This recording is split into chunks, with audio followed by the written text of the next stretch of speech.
नमस्कार दोस्तों, मैं सुमित मिश्रा स्वागत करता हूं एक बार फिर से आप सभी का एमजेटी एजुकेशन में। आज है 6 सितंबर। आज की वीडियो में हम लोग बात करेंगे 6 सितंबर 2021 के करंट अफेयर के सभी इंपॉर्टेंट क्वेश्चंस के बारे में। पूरी वीडियो ध्यान से देखिएगा। वीडियो अगर पसंद आए तो इसे लाइक और शेयर जरूर कर देना, सब्सक्राइब भी कर लेना चैनल को, जिससे आने वाली वीडियोज का नोटिफिकेशन मिल जाए। इस वीडियो की डिटेल्स के साथ पीडीएफ फाइल और डिटेल्स के साथ क्विज दोस्तों आपको मिल जाएगी हमारे एप्लीकेशन एमजेटी ऐप पर। तो गूगल प्ले स्टोर पर जाइए, एमजेटी ऐप डाउनलोड कीजिए और क्विज एक्सप्लेनेशन के साथ सॉल्व कीजिए। बात करते हैं लास्ट डे के क्वेश्चंस की। लास्ट डे का मेरा पहला क्वेश्चन था आपसे, भारत का सबसे बड़ा rail road bridge Bogibeel bridge किस नदी पर बना है? तो वो है ब्रह्मपुत्र नदी पर, असम में। नर्मदा नदी का उद्गम स्थल है दोस्तों अमरकंटक। किस राज्य में 5 उप मुख्यमंत्री हैं? तो वो है आंध्र प्रदेश। कहाँ की कोला मिर्च को जीआई टैग दिया गया है? तो गोवा के कोला मिर्च को जीआई टैग दिया गया है। क्लियर। चलिए अब बात करते हैं आज के दिन के पहले क्वेश्चन की। पहला क्वेश्चन है, टोक्यो पैरालंपिक 2020 में भारत ने कुल कितने मेडल जीते? तो टोक्यो पैरालंपिक 2020 का समापन हो चुका है दोस्तों। जैसा कि मैंने आपको कई बार बताया था, 24 अगस्त को ये शुरू हुआ था और 5 सितंबर तक चलना था। तो 5 सितंबर तो बीत गया, तो 5 सितंबर तक आयोजित हुआ और भारत इस बार ऐतिहासिक 19 मेडल जीता है एक ही सिंगल ओलंपिक में, पैरालंपिक में। ठीक है, टोक्यो पैरालंपिक 2020 में भारत ने 5 गोल्ड मेडल जीते हैं, 8 सिल्वर मेडल जीते हैं और 6 ब्रॉन्ज मेडल जीते हैं। टोटल 19 मेडल जीते हैं इस बार में। अभी तक अगर बात करें पैरालंपिक में भारत के प्रदर्शन की, तो टोटल अभी तक कभी 2.5 का अंक भी नहीं छू पाया था किसी एक ओलंपिक में। ठीक है, टोटल अभी तक 12 मेडल आए थे और इस बार एक सिंगल पैरालंपिक में ही 19 मेडल आ गए। यानी कि समझिए कि अभी तक 1960 में शुरुआत हुई थी और 1960 के बाद अगर शुरुआत हुई तो 1968 में भारत शामिल हुआ था। भारत पहली बार हिस्सा लिया था पैरालंपिक्स में। ठीक है, पार्टिसिपेट किया था और तब से आज तक आए 12 मेडल और इस बार ही अकेले आ गए 19 मेडल। ये बहुत बड़ी अचीवमेंट है। ठीक है, इस बार देखिए दोस्तों 5 गोल्ड, 8 सिल्वर और 6 ब्रॉन्ज मेडल आए हैं। भारत मेडल टेबल में 24वें स्थान पर रहा है। टोक्यो ओलंपिक की बात करें तो ओलंपिक में भारत था दोस्तों 48वें स्थान पर और टोक्यो पैरालंपिक में भारत रहा 24वें स्थान पर। ठीक है, अब देखिए टॉप पर कौन रहा इसमें? टॉप पर रहा दोस्तों इसमें चाइना के तो 96 गोल्ड मेडल हैं अकेले, 207 टोटल मेडल हैं और ये तो समझ लीजिए एक असंभव सा लगने वाला रिकॉर्ड बन गया है। 96 गोल्ड मेडल अकेले एक पैरालंपिक में। देखिए यहाँ पर 5 गोल्ड विजेता हैं, जो उनके नाम देख लीजिए, हो सकता है इनके नाम पूछे जा सकते हैं क्योंकि गोल्ड से ज़्यादा क्वेश्चन बनने के चांसेस होंगे। अवनी लेखरा, सुमित अंतिल, मनीष नरवाल, प्रमोद भगत और कृष्णा नागर, इतने लोगों ने 5 लोगों ने 5 पैरालंपियंस ने पैरालंपिक्स में दिया है गोल्ड भारत को। ओके, आज दोस्तों इस पर वीडियो आएगी। जैसा कि मैं आपको हर एक कोई भी इवेंट होता है तो वीडियो दिया करता हूँ। ओलंपिक था तो टोक्यो ओलंपिक के पहले मैंने आपको दिया, टोक्यो ओलंपिक के पहले जितनी भी खबरें आई थी, न्यूज़ आई थी, उनसे रिलेटेड एक वीडियो। फिर टोक्यो ओलंपिक जैसे कंप्लीट हुआ तो टोक्यो ओलंपिक में कैसे रहा भारत का प्रदर्शन, उस पर वीडियो दिया। ऐसे ही टोक्यो पैरालंपिक जब शुरू हुआ तो उसके पहले भी मैंने आपको वीडियो दिया, टोक्यो पैरालंपिक से रिलेटेड जो खबरें आई थी, 22 महत्वपूर्ण क्वेश्चंस की वीडियो दी आपको। इसके बाद दोस्तों अब टोक्यो पैरालंपिक ओवर हो चुका है, तो इसके बाद जितनी भी न्यूज़ आई हैं, जिन जिन लोगों ने, जिन जिन खिलाड़ियों ने जिन जिन फील्ड में जीते हैं मेडल, उन पर एक वीडियो आपको आज मिलेगी। तो वेट कीजिएगा, चैनल को सब्सक्राइब करके रखिए, बेल आइकन को प्रेस करके रखिए और ऑब्वियस सी बात है यहाँ से क्वेश्चन तो बनेंगे ही। ओके चलिए, अच्छा कहाँ से आए हैं मेडल ये भी एक बार नज़र डाल दीजिए। इस बार दोस्तों सबसे ज़्यादा 8 जो आए हैं वो एथलेटिक्स से मेडल आए हैं भारत में। शूटिंग से 5 मेडल आए हैं, बैडमिंटन में 4 मेडल आए हैं, टेबल टेनिस और तीरंदाजी में भी एक मेडल आए हुए हैं। क्लियर। अगला देखते हैं, किस राज्य सरकार ने पूर्व प्रधानमंत्री राजीव गांधी जी के नाम पर साइंस सिटी स्थापित करने की घोषणा की?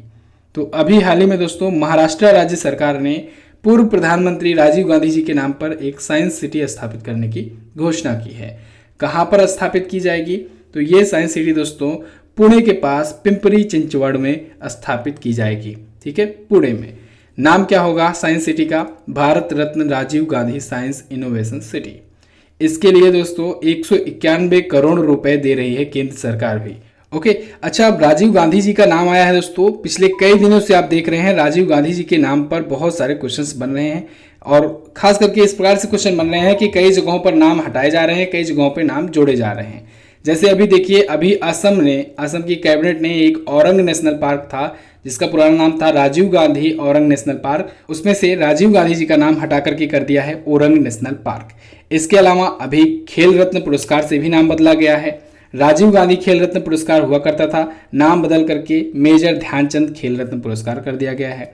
इसके अलावा महाराष्ट्र ने दोस्तों अपने 2 जगहों पर नाम राजीव गांधी जी के नाम पर शुरू करने की घोषणा की है। एक तो महाराष्ट्र सरकार ने राजीव गांधी जी के नाम पर एक आईटी क्षेत्र के लिए अवार्ड की घोषणा की है। इंफॉर्मेशन टेक्नोलॉजी सेक्टर के लिए दिया जाएगा अवार्ड राजीव गांधी जी के नाम पर।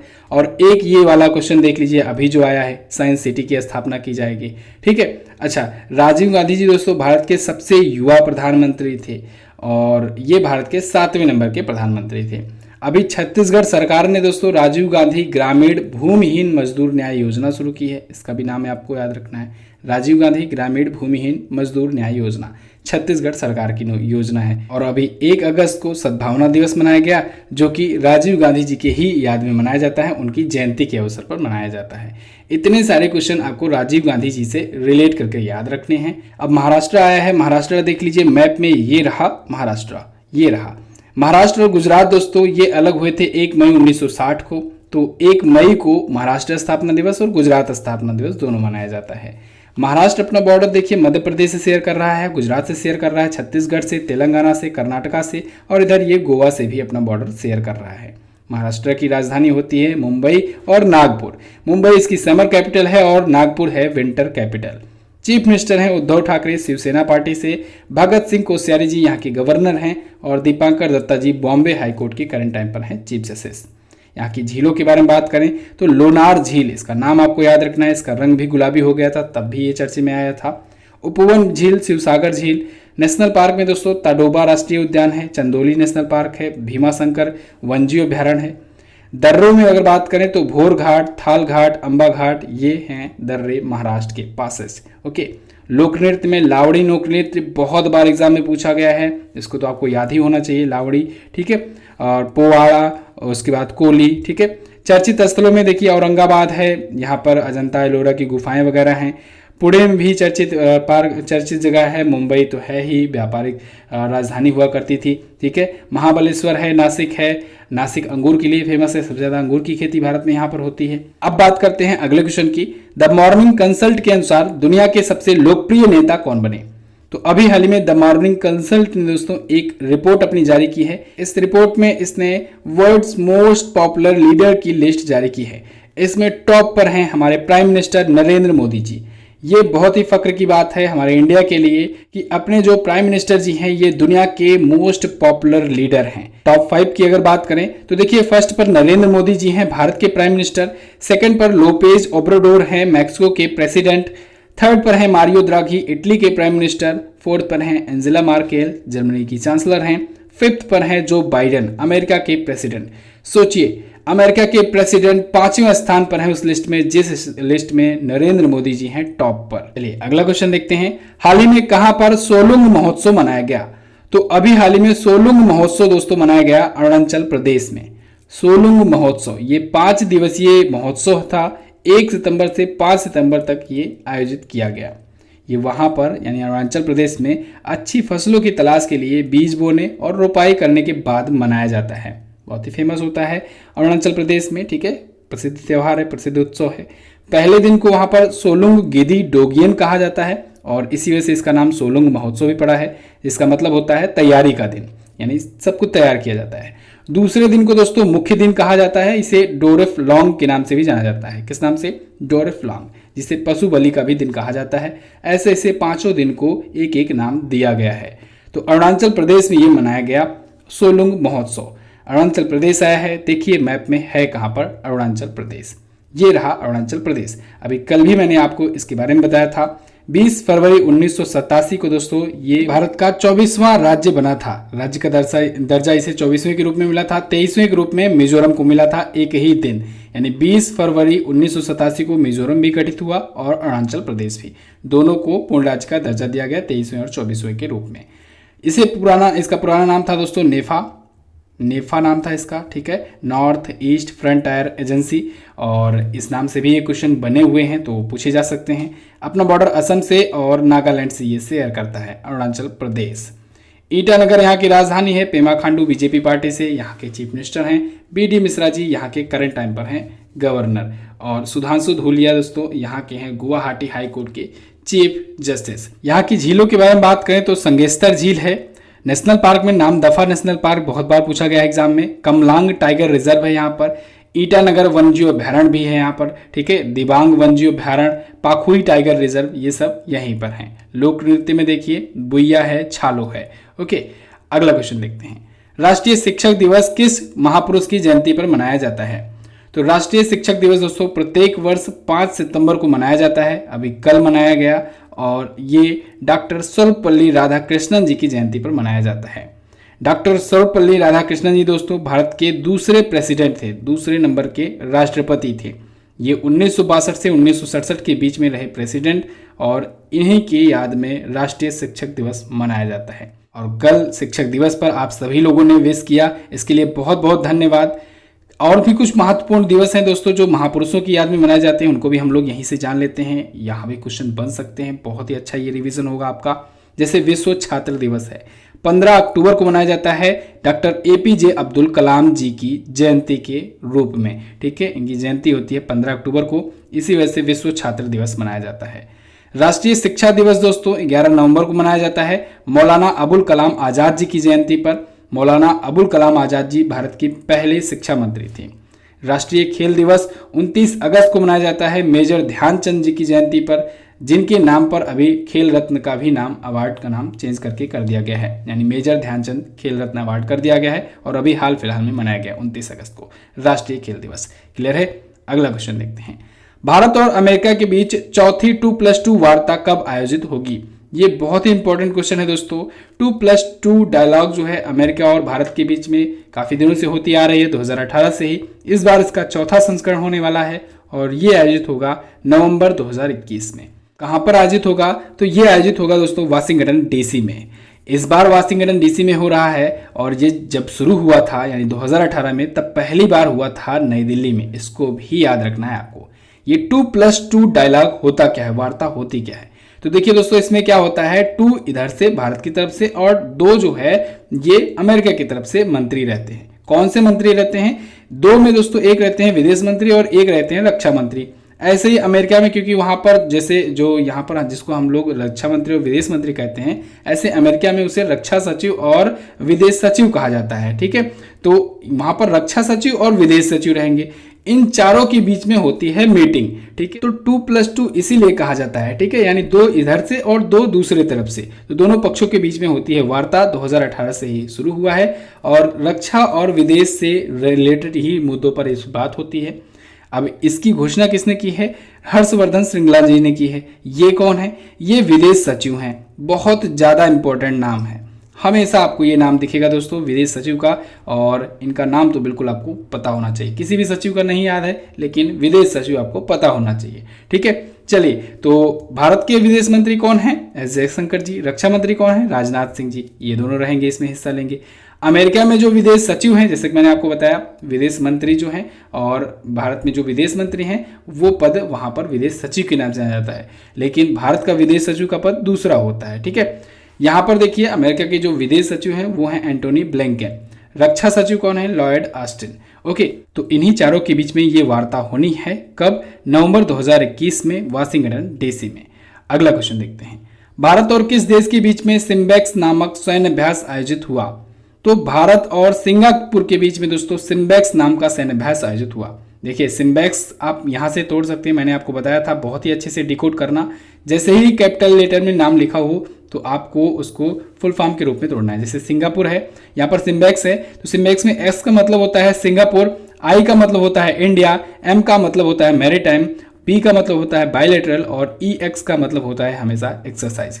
तो ये सिंगापुर और इंडिया के बीच में मैरीटाइम यानी समुद्री, बायलैटरल यानी कि द्विपक्षीय, और एक्सरसाइज मतलब अभ्यास है, ठीक है। तो कब से कब तक ये आयोजित हुआ? 2 से 4 सितंबर 2021 के बीच में आयोजित हुआ। 28वां इस बार का इसका संस्करण था। इंडिया को रिप्रेजेंट किया INS रणविजय ने, INS कोरा ने और INS किल्टन ने, ठीक है।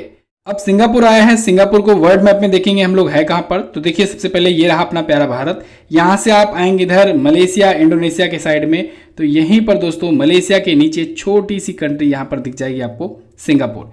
ये जो कंट्री है छोटी सी, यही है सिंगापुर, यही है सिंगापुर। देखिए बहुत ही छोटी कंट्री है लेकिन बहुत ही डेवलप्ड कंट्री है।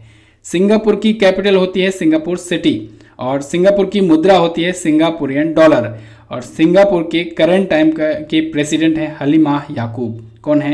हलीमा याकूब। अगला क्वेश्चन है, हाल ही में किस कंपनी ने एक्साइड लाइफ इंश्योरेंस का 6,687 करोड़ में अधिग्रहण किया? तो अभी हाल ही में एचडीएफसी लाइफ ने दोस्तों एक्साइड लाइफ इंश्योरेंस का एक्विजिशन कर लिया है 6,687 करोड़ में। एक्साइड लाइफ इंश्योरेंस, ये दोस्तों जो आप एक्साइड बैटरी सुनते होगे ना, उसी की स्वामित्व वाली, एक्साइड इंडस्ट्रीज की ही स्वामित्व वाली एक समझ लीजिए एक इंश्योरेंस कंपनी हुआ करती थी। लेकिन अब इसने अपनी कंपनी की अपनी 100% हिस्सेदारी को एचडीएफसी लाइफ और इंश्योरेंस को बेच दिया है। एचडीएफसी लाइफ इंश्योरेंस जो है कंपनी, ये एचडीएफसी जो कंपनी है ना, एचडीएफसी बैंक वाली, उसी की स्वामित्व वाली ये इंश्योरेंस कंपनी है। ठीक है, होता क्या है, एक मेन कंपनी होती है, उसी की कुछ सब यूनिट वाली कंपनियां होती हैं। तो ऐसे ही एचडीएफसी लाइफ है, तो इसने इसका टेक ओवर कर लिया है दोस्तों, और ये बीमा क्षेत्र के सबसे बड़े अधिग्रहणों में से एक है। एचडीएफसी बैंक की बात करें 1994 में स्थापित हुआ, मुंबई में हेडक्वार्टर्ड है, एमडी और सीईओ हैं शशिधर जगदीशन। अच्छा दोस्तों, जो लोग डेली करंट अफेयर रोजाना नहीं देख पाते हैं या फिर उनको कोई नोट्स की जरूरत है, तो उनके लिए दोस्तों प्रत्येक महीने करंट अफेयर की ई बुक तैयार कराई जाती है हिंदी और इंग्लिश दोनों लैंग्वेज में। अगस्त महीने की हिंदी और इंग्लिश दोनों लैंग्वेज में आ चुकी है और हज़ारों बच्चे अभी तक ले भी चुके हैं। आपने अगर नहीं लिया है, जाइए इसको परचेज कीजिए, प्रैक्टिस सेट के साथ है दोस्तों, और इसमें आपको हर एक chapter category wise detail explanation के साथ मिलता है। इसके अलावा अगर आप वन लाइनर चाहते हैं जनवरी से सितंबर 2021 तक का फटाफट तैयारी के लिए, तो आप इसे ले सकते हैं। 2350 प्लस वन लाइनर हैं, 49 रुपये में ये है। MZT20 कूपन कोड यूज करने पर आपको मिल जाएगा। कोई भी प्रॉब्लम आती है, व्हाट्सएप का नंबर दिया गया है, आप वहां से भी कांटेक्ट करके इसे प्राप्त कर सकते हैं। हमारी सभी ई बुक मिलेंगी आपको हमारे एप्लीकेशन MZT ऐप पर। बात करते हैं अगले क्वेश्चन की। चीन, पाकिस्तान, थाईलैंड और मंगोलिया के बीच कौन सा सैन्याभ्यास आयोजित हुआ? तो अभी हाल ही में इन चारों देशों के बीच में दोस्तों साझा नियति 2021 नाम का सैन्याभ्यास शुरू हो चुका है। साझा नियति 2021 ये 6 सितंबर से शुरू हुआ है, चलेगा 15 सितंबर 2021 तक। चीन के मध्य हेनान प्रांत में ये आयोजित हो रहा है और शांति अभ्यास टाइप का है। चीन की पीपुल्स लिबरेशन आर्मी के द्वारा ही ये आयोजित कराया जा रहा है। वर्ल्ड मैप में आ गए हैं दोस्तों। देखिए यहाँ पर हम लोग अपना प्यारा भारत देख सकते हैं। यहाँ पर पड़ोसी देश है पाकिस्तान और ये पड़ोसी देश एक चाइना। चाइना के ही जस्ट ऊपर है मंगोलिया और थाईलैंड है यहाँ पर। तो देखिए थाईलैंड, चाइना, मंगोलिया और पाकिस्तान, इन चारों देश के बीच में हो रहा है। यहाँ पर ध्यान रखना आपको, इंडिया के बीच में नहीं हो रहा है। इसमें चाइना है, मंगोलिया है, पाकिस्तान है और है थाईलैंड। और कहाँ पर आयोजित हो रहा है? ये चाइना के मध्य हेनान प्रांत में हो रहा है। क्लियर? अगला क्वेश्चन देखते हैं। अगला क्वेश्चन है, किस हॉलीवुड अभिनेत्री ने नो योर राइट्स नामक पुस्तक लिखी? तो अभी हाल ही में एंजेलिना जोली ने दोस्तों एक पुस्तक लिखी है, नो योर राइट्स, यानी अपने अधिकारों को पहचानो। एंजेलिना जोली जो हैं ये हॉलीवुड अभिनेत्री हैं, एक्ट्रेस हैं, और इनकी पुस्तक का पूरा नाम है know your rights and claim them. ये दोस्तों वर्तमान में संयुक्त राष्ट्र शरणार्थी एजेंसी यानी UNHCR के लिए एक विशेष दूत के रूप में, एम्बेसडर के रूप में भी काम कर रही हैं। अच्छा, ये पुस्तक लिखने के लिए इन्होंने एक ह्यूमन राइट्स के वकील हैं गेराल्डिन वैन ब्यूरन और एक एजेंसी है एमनेस्टी इंटरनेशनल, इसका सहयोग लिया है। ओके, अच्छा ये तो हुई हॉलीवुड अभिनेत्री जिन्होंने ये पुस्तक लिखी है। कुछ बॉलीवुड की भी एक्ट्रेसेस हैं जिन्होंने अभी हाल फिलहाल में अपनी पुस्तक लिखी है, उनका भी रिवीजन कर लीजिए। जैसे प्रियंका चोपड़ा ने लिखी है दोस्तों अनफिनिश्ड नाम की अपनी पुस्तक। इसके अलावा गौरी खान जो कि शाहरुख खान की वाइफ हैं, इन्होंने माई लाइफ इन डिज़ाइन नाम की पुस्तक लिखी है। करीना कपूर खान की एक पुस्तक जो कि काफ़ी ज़्यादा कंट्रोवर्शियल रही, प्रेगनेंसी बाइबल, लिखी है इन्होंने। ठीक है, तो ये सभी आपको याद रखना है। एक और थी काल्की कोचलिन ने एलिफेंट इन द वोम्ब नाम की पुस्तक लिखी है। ओके, अगला क्वेश्चन देखते हैं। विश्व नारियल दिवस कब मनाया जाता है? तो ये क्वेश्चन एक दोस्तों छूट जा रहा था, इसको बोनस क्वेश्चन में ले लीजिए। 2 सितंबर को ये मनाया जाता है, वर्ल्ड कोकोनट डे। तो 2 सितंबर को ये मनाया गया विश्व नारियल दिवस। नारियल के बारे में, नारियल के उत्पादन के बारे में और इसके यूजेस के बारे में अवेयरनेस फैलाने के लिए मनाया जाता है। और नारियल की खेती दोस्तों ये दक्षिण भारत में या फिर तटीय जो राज्य हैं उनमें ज़्यादा होती है। ठीक है, खेती क्या कहें कि इसके पेड़ ज़्यादा लगाए जाते हैं। ठीक है, इस बार की इसकी थीम दोस्तों है building a safe inclusive resilient and sustainable coconut community hopeful covid pandemic and beyond. Theme बहुत ज़्यादा लंबी है तो पूछी तो नहीं जाएगी, आपको सिर्फ दिवस याद रखना है। क्लियर? तो बस दोस्तों ये तो थे आज के दिन के टॉप 11 करंट अफेयर के क्वेश्चंस। आई होप आपको करंट अफेयर का ये वीडियो बहुत ज़्यादा पसंद लगता होगा। डेली करंट अफेयर की सीरीज बहुत अच्छी लगती होगी और लगती भी है। आप लोग अपना प्यार भी इस पर देते हो, ऐसे ही प्यार बनाए रखो, वीडियो को शेयर करते रहो, लाइक करते रहो और कमेंट में ज़रूर बताते रहो। इससे आप लोग के कमेंट जब आते हैं ना बहुत ज़्यादा मोटिवेशन फील होता है। तो आप लोग डेली कमेंट किया करो, जो भी ओपिनियन हो, जो भी सुधार करना हो उसको बताया करो, सुधार बिल्कुल किया जाएगा। ठीक है, चलिए अब बात करते हैं क्वेश्चन ऑफ द डे की। आज का पहला क्वेश्चन है आपके लिए, टोक्यो पैरालंपिक की शुरुआत कब से हुई थी? इसी वीडियो में भी मैंने आपको बताया है। दुनिया की सबसे लंबी नहर कौन सी है? नामदफा वन्यजीव अभ्यारण्य कहाँ स्थित है? वात्सल योजना किस राज्य ने शुरू की है? अच्छा, ये सभी क्वेश्चन अगर आप डेली आंसर करते होगे ना तो आपका जीके जीएस तो ऑटोमेटिक ही इंप्रूव होता जाएगा। और इसके अलावा आपके लिए जीके जीएस को और ज़्यादा इंप्रूव करने के लिए डेली जीके टेस्ट की क्लास आती है रोजाना शाम को 7 बजे, उसे भी ज्वाइन कर लिया कीजिए। जीके जीएस भी अब आपका बहुत अच्छे से इंप्रूव होगा। चलिए बस फिलहाल रखते हैं दोस्तों इतना ही वीडियो में। एमजेटी ऐप पर जाकर के इसकी वीडियो की क्विज वगैरह सब कुछ सॉल्व कर सकते हैं आप। मिलेंगे अगली वीडियो में, तब तक के लिए नमस्कार, जय हिंद, वंदे मातरम।